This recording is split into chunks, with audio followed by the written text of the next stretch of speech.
Welcome back to Campfire Chat with Kim MB, my second episode. I am so fired up.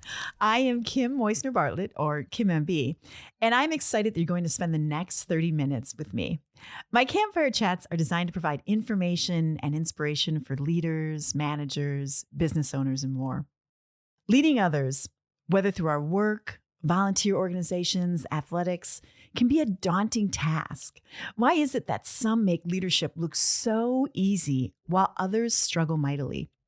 Throughout the podcast, we will deeply explore the topic of leadership and offer advice and actionable steps that you can take to enhance your leadership abilities. The reality is that leadership takes practice, deliberate practice, to become a better leader. Taking the steps to invest in your leadership abilities must be an aspiration and a choice. Becoming an effective leader is totally worth it, though, because the effort of good leaders can make a world of difference in the lives of those they lead. Always remember, leaders are made, not born. Before we get into the heart of today's message, we're going to kick things off with some campfire kindling. You know, when you build a campfire, you need some twigs or small pieces of wood to get the fire started. The same is true for our campfire chats. Each podcast, we're going to kick things off with a campfire chat kindling, a quote or thought to address our topic for the day. So with that, I'm going to welcome back to the podcast my producer, Brian Murray. Welcome, Brian. Oh, hello, everyone. I've been summoned. So Super Bowl weekend was this past weekend. Did you do anything exciting? It was exciting, not as exciting as it could have been, obviously, for me. I'm a living and breathing Cincinnati fan, so it was a bit of a heartbreaker. Not the ending that you wanted. No, but, sometimes season 1 ends on a dour note because then season 2 is going to be the big triumphant. It's almost like in Ted Lasso, and then, I don't want to spoil it for anyone, but season 2 is the rebuild. I was fortunate enough. I took an extended weekend in Sarasota, Florida, so that was nice. Flew out Friday morning.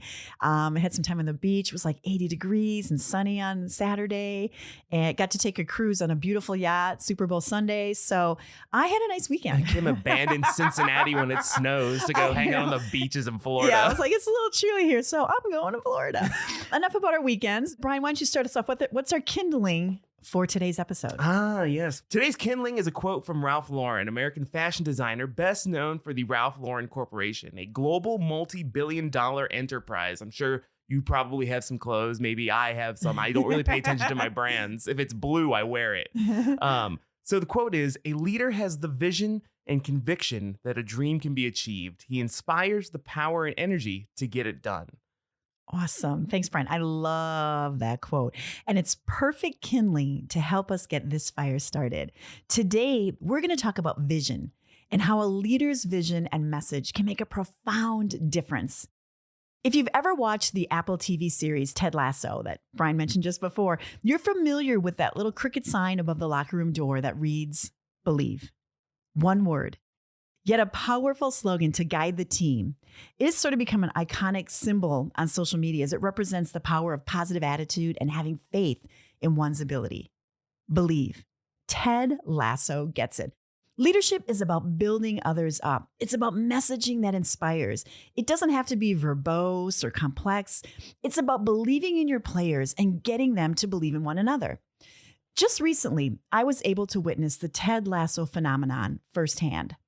I recently moved to the Cincinnati area, a Wisconsin transplant. Now, before I continue, I must confirm one thing with all of you. I am a huge fan of the Green Bay Packers. I'm not talking a subtle fan. I'm talking a full-blown fanatical fan. I attend training camp in Green Bay every year. I own more Packers attire than any normal human being should. I'm talking jerseys, shorts, pants, shoes, purses, hats, jackets, scarves, gloves, jewelry, and yes, a cheese head. I'm a shareholder of the Green Bay Packers, so feel free to think of me as an NFL owner. Upon moving to the Cincinnati area, I joined Packers fans of Greater Cincinnati within a few weeks. This is an organization with a Facebook presence. There's a Facebook group, about 700 members. And here's the cool thing. This past year, our Packers bar was recently chosen as the best Packers bar in the United States. So that's pretty cool. And yeah, I'm a pretty big fan. I bleed green and gold.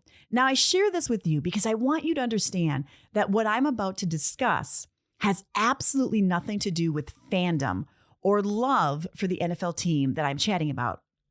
In fact, I make it a rule to never ever cheer for any other NFL team. Well, unless you're playing the Vikings, I always cheer for whoever's playing the Vikings. Apologies to those of you in Minnesota. But, my heart is so full of Packers love. There's simply no room for another team. And I want you to understand that the phenomenon I witnessed was completely as an unbiased, unaffiliated outside observer. The Cincinnati Bengals. The Bengals finished last in the AFC North in 2020 with a 4-11-1 record. This season, they finished with 6 more wins, wrapping up at 10-7 and claiming the AFC North title. They went from worst in their division to first in their division in one season. Now, early in the season, I went to Paul Brown Stadium in Cincinnati to watch my Packers take on the Bengals. Now, here's the cool part that I have to share with you. I live so close to the stadium that we literally walked to the game. I'm literally 1 block from the Ohio River. Upon exiting my door, I need take only a few steps, and I'm looking directly at the Ohio River and the Roebling Bridge. I'm obsessed with the beautiful Roebling Bridge in Cincinnati and Paul Brown Stadium. I don't need to attend any games, as I can tell if the Bengals score just by hearing the cheers drift across the Ohio River on any special game day. Now, when I attended the game in October, Bengals fans were still filled with doubt. It was early in the season. No playoff win in 31 years. They always prepared themselves for the worst. And on that day, they were correct to do so because the Packers did beat the Bengals in overtime. But that's not what I'm here to talk about. I want to talk about the sentiment Bengals fans held. We'll find a way to lose. It's what we do. I heard that all the time that I've lived here. We'll find a way to lose. It's what we do. That sentiment continued throughout much of the season.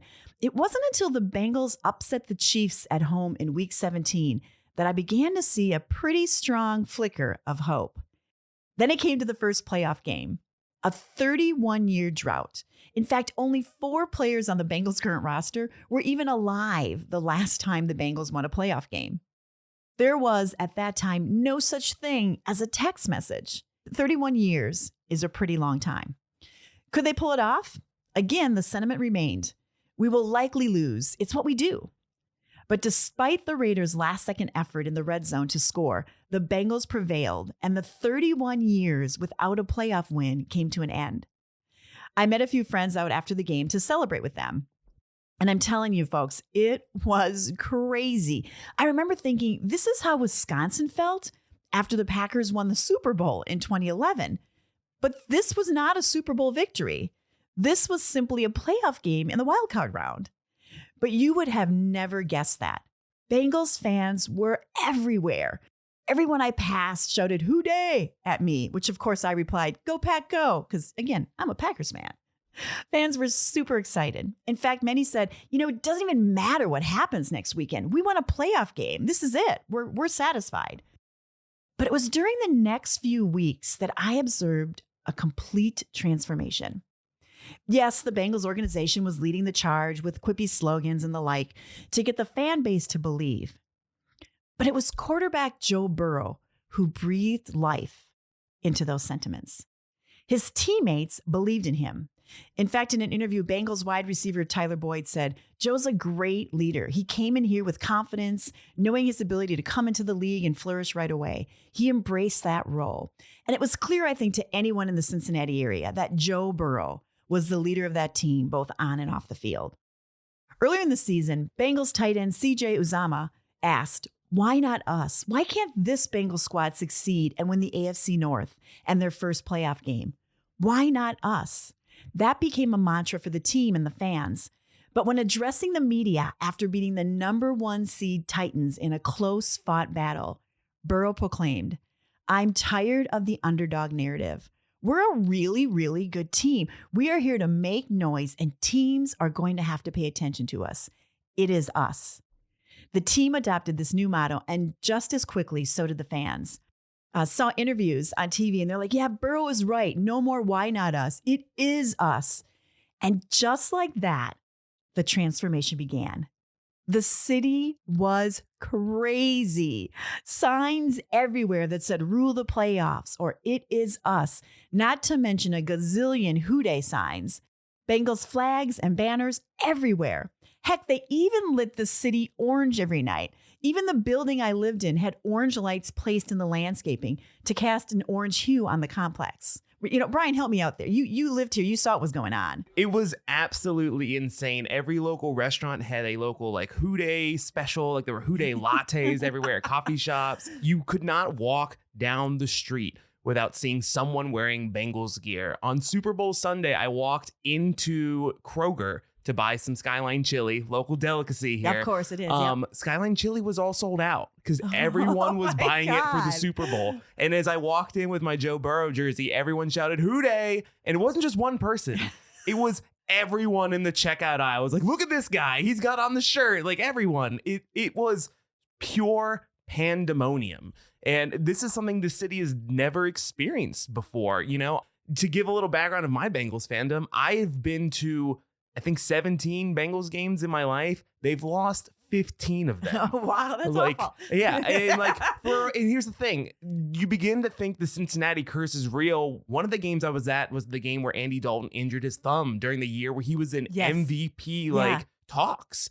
And I was like, it's me, I'm cursed. And then that was also the year where the Steelers beat us in a close, tight playoff game. If you were to mention 2015 to any Bengals fan, they will not want to talk about that game. But, the city just felt something we hadn't felt in a long time. We felt hope, and it was strange. Yeah, it was very, and again, I'm a huge, as I've proclaimed time and time again, I'm a huge Packers fan, but I have to confess that was pretty cool. I was like, this is something to see, because what happened was a fan base of doubters expecting the worst transformed into a fan base of believers.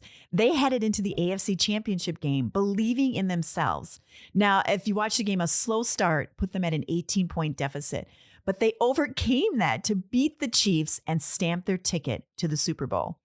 A video of Burrow smoking a cigar and dancing in the locker room after beating the Chiefs surfaced with the caption, "Jackpot Joey." Now a city of believers slowly began to turn into a nation of believers. His swagger and "it is us" attitude captivated the nation. But what struck me most about the transformation was the reality of the playoffs statistically. While Joe Burrow looked pretty impressive during the regular season, his stats during the playoffs were average at best. I mean, if you do a straight up comparison between the two number 4 seed teams in the playoff, the Rams and the Bengals, Stafford's stats far exceeded Burrow. Burrow had only 5 touchdown passes in 4 games. I mean, that's not super impressive.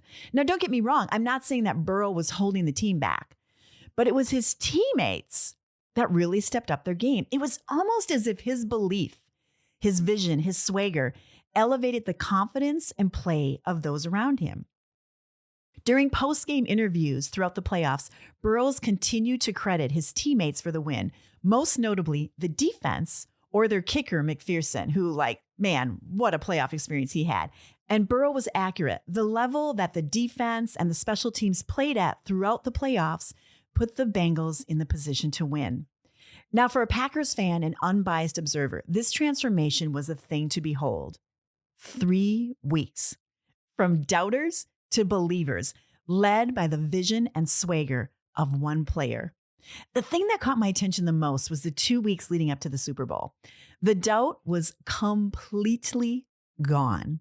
It wasn't if the Bengals win the Super Bowl. It was when the Bengals win the Super Bowl. I felt like I had a front row seat for the greatest sociological study in recent times.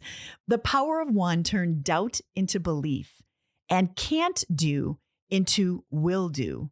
Who Dey became their rallying cry as they headed to LA, not a doubter in the crowd. Now, as fate would have it, their storied ride through the playoffs came to an end as the Bengals lost by 3 points to the Rams. For the team and fans, it was a gut-wrenching loss as they sacrificed a lead to lose the Super Bowl. Yes, people were disappointed. But here's what I noticed.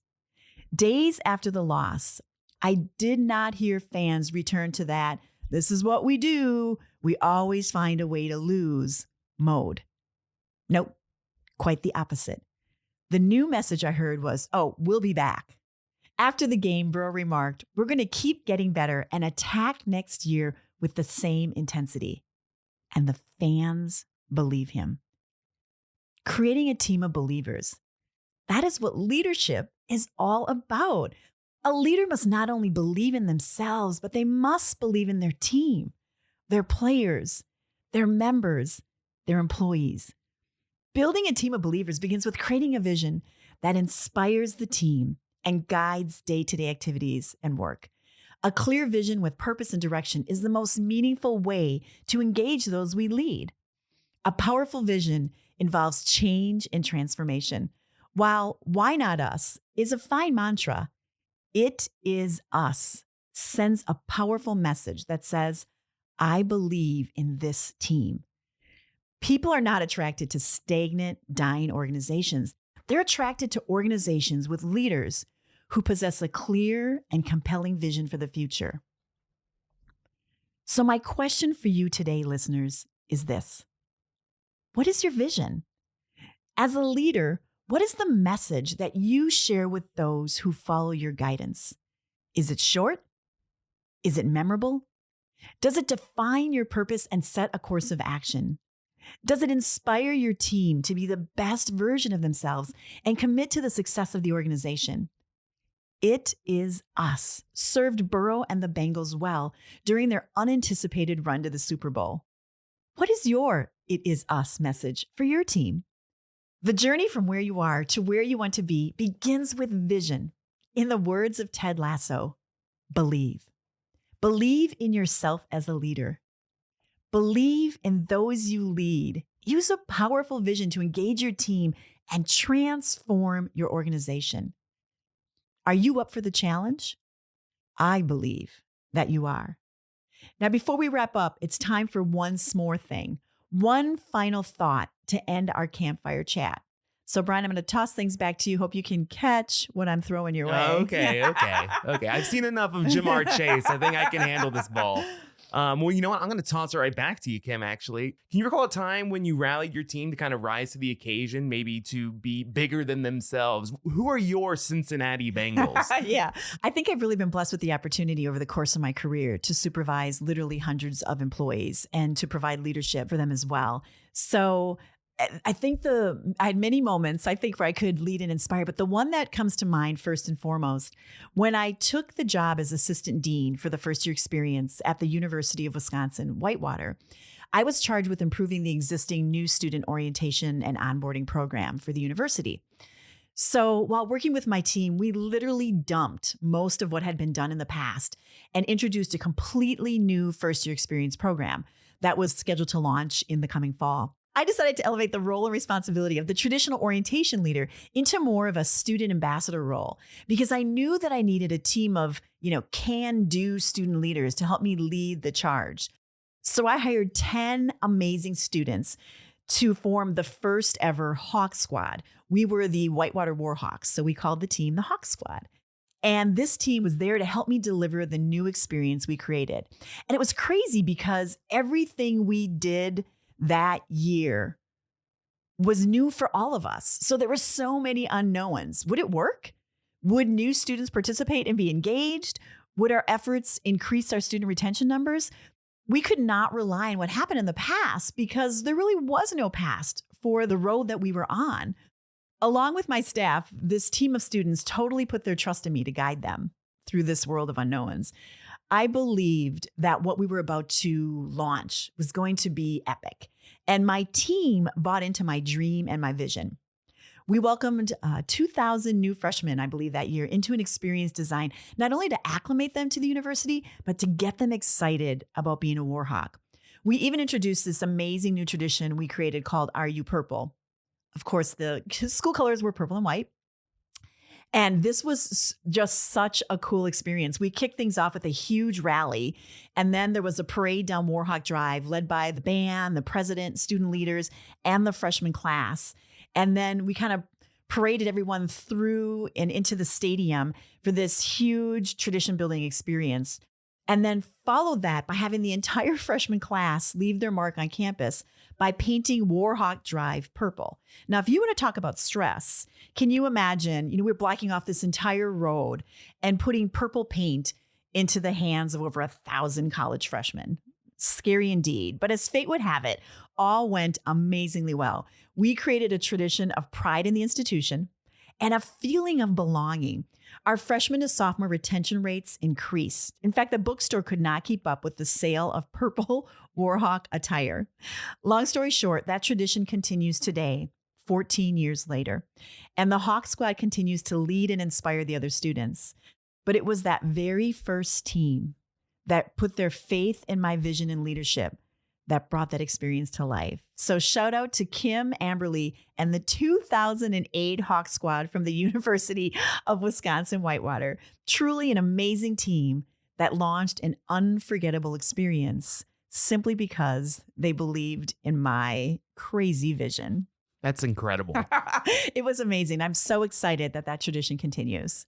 I say, honestly, I'm a little jealous. I kind of want to pitch that to my university, because our colors were white and gold, so we could do the yellow brick road if we wanted. Yeah, it's very, very, very cool. So it's such a great experience. But a shout out to that team because it was one crazy, crazy year getting ready to unveil everything that was new. So with that, the embers are glowing as our campfire is beginning to fade. So it's time to sign off for this campfire chat.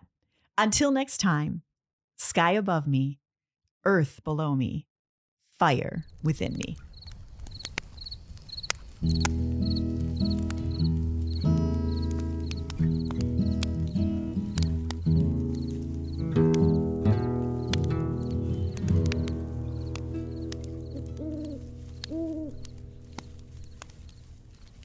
Thank you so much for listening to episode 2 of Kim MB's Campfire Chat. Looking for more tips on how to create your vision? Be sure to visit kimmb.com or find us on Facebook at KimMB Speaks. Keep the fire going by becoming part of our Spark Squad. We've got some great things planned for you all in the future. Stay tuned for the next episode in 2 weeks.